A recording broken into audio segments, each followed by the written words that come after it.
Prøv at fortælle lidt om, hvor vi er henne. Vi er på,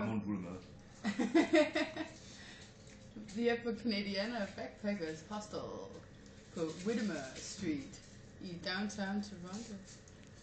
Og har sovet en rigtig god nat igennem, efter at have rejst i over 24 timer for at komme til Toronto. Og vi har fået armbånd. Og jeg har fået et mere end Esther. Ja, fordi du er delegate. Du er delegate VIP. Så det må vi se, hvad vi kan bruge til. Ja, og spændende. Så skal vi høre lidt musik i aften. Vi skal høre Erik Lind. Det er rigtigt. Som er min kammerat, som tilfældigvis også er herovre at spille.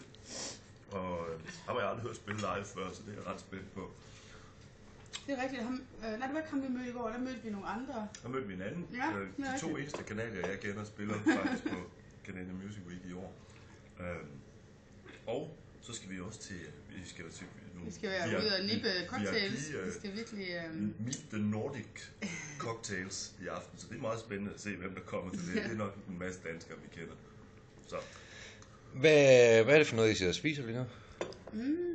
Jamen, vi spiser, jeg har spist peanut butter and jelly sandwiches. Og jeg vil gerne indrømme, at jeg lærte at spise dem her, fordi jeg så The Simpsons.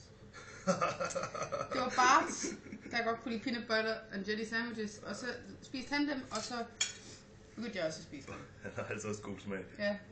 Du har så taget det der brød, der er fyldt med energi. Jeg har så taget det, der er fuldstændig blottet for næring. Så jeg lever nu med bare marmelade og peanutbutter.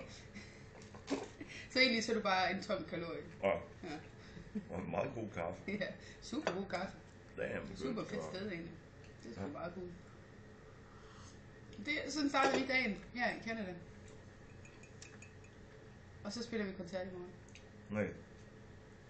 Er det ikke onsdag i dag? Jo, det er rigtigt. Nu passer det. Ja. Nu passer det med, at det er morgen. Det er rigtigt. Du kan huske, at vi skal spille koncerter. Du har ikke lavet rigtigt at sige forkert hele tiden.